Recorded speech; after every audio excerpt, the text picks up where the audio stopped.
July monthly market report. We're going to be going over year-over-year July numbers. We're going to go over that for not just Baldwin County, but we're going to break it out Dauphin Island all the way to Panama City. And then we're going to go over June versus July, so we can kind of see what's happening right now and what we're seeing versus last year. And I'm also going to break down a little bit what we see in the economy. Through being a realtor, I'm lucky enough to talk to a lot of other business owners, so I get a good feel for what's going on in other businesses. We're going to start with year-over-year island resort based in Baldwin County, meaning Gulf Shores, Orange Beach. Average sales price actually up 8.2%. Days on market down 28.7%. But here's the kicker, and here's what I find interesting: 32% less transactions this July versus last July. And what you're really seeing here, we're up to 10 months of condo inventory. So what's happening in the condo world? Why do we have so much inventory? Why do we see almost a third less sales this July versus last July? Insurance on condos is up significantly. The other thing, which we all are aware of, interest rates are up significantly. Well, probably a lot of people aren't really factoring in, we've got almost 1,000 more condo units in the rental market this year than we did this time last year. Where did that come from? Multiple different sources. One being, hey, look, we went through a period of low interest rates. We had developers building out new units. A lot of those have come online as of just recently. Think of all the Phoenix developments. Think of all the housing developments that are really rental plays. And where did the others come from? When you're getting hit with a $10,000, $20,000 insurance assessment, guess what? There are going to be certain people that are going to be like, hey, we didn't rent our condo before. We're going to put it on the rental market now, thereby making it really hard to pencil out. Now, not everybody has to have these things pencil out.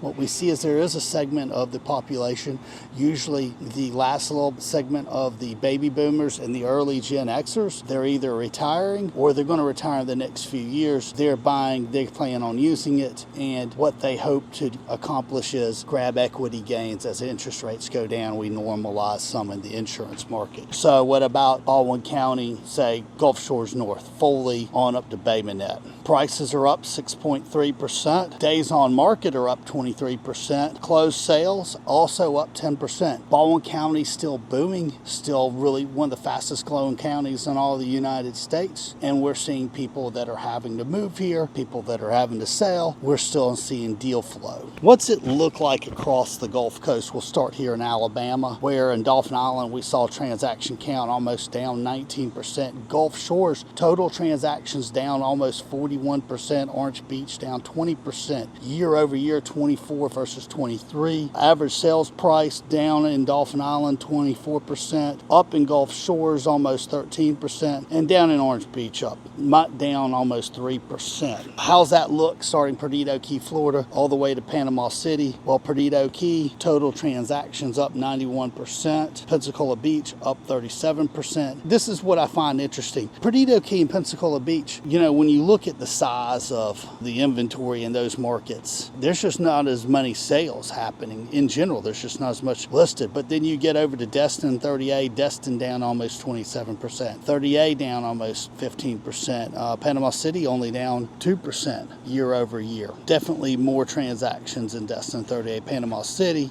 Surprised to see it only down 2%. Average sales prices, Perdido Key up 1.4%. Pensacola Beach must have had some large transactions take place year over year because they're up almost 50%. Destin up 10%. 30A up 5.3%. Panama City down 4%. I guess you can kind of say it's a little all over. It's got a little bit of a lock-in in place. While we're all seeing transaction count down in a lot of markets, we are also seeing prices holding pretty steady, if not going up. What does it look like June this year versus July this year? This is like what is happening right now. It's like what's in the news. Total transactions for Baldwin County down almost 5%. Orange Beach down almost 13%. Gulf Shores down right at 21%. Sales prices down 13%, up 4.6% in Gulf Shores. Here's what kind of happens a lot especially from June to July, because June transactions come from May deal signings, really. And July transactions come from June signings. And what we'll see moving forward, I guess, a pretty big downtick for transaction count in August. That's what what I'm going to bet. Here's what happens. School gets started about halfway through July, buying beach houses, buying investment condos. You're going to have to carry them through the winter till we get back into spring break. So you're going to start seeing that deal count go way down. And that coupled with in a presidential election, the cresting of inflation, are we going to go into a recession? You're seeing pullback across all industries. Anything from credit card processing gives you a good measure of retail across the board. Talked to a friend of mine in credit card processing down in June, down in July. What are we seeing car dealers? When I talk to car dealers, same thing, down. When I talk to builders, you're seeing subs, they're out looking for work right now. So you're going to see labor go down, while you've just saw Conifer just pulled back on the amount of lumber they're going to process. So lumber's up 20%. My guess is it's going to be pretty tight till we get out of the election. Once we get some clarity in that, we'll start to see, I think, a loosening of the market. I believe interest rates will start coming down, whether that's a half a point in September or just a quarter a point. I don't know. That's the hardest thing to guess, is when these rate cuts are going to come. The Fed's measuring it. But I do think there's a light at the end of the tunnel. I think if you're a buyer, great time to put out some offers and just see. Maybe you catch somebody that's really wanting to get rid of something right now. Maybe they're wanting to take advantage of an opportunity, or maybe they're really nervous. We're seeing a little bit of both. If you're a seller, what we're doing with a lot of our sellers, quite honestly, is pulling some of that stuff off the market. So while we had 10 months of condo inventory, my guess is we'll start seeing a lot of that pull back, even without it being sold, because some of those listing agreements are going to expire. Some people are just going to pull it off the market. I'm looking forward to a big reset. I think 2025 is going to be ripping, barring any kind of real international conflict. I just feel like we're going to avert that, but that's me. I'm not a political scientist. I'm just a dude that talks to a bunch of other people regularly and studies the markets. Hope this was helpful. Catch you next time.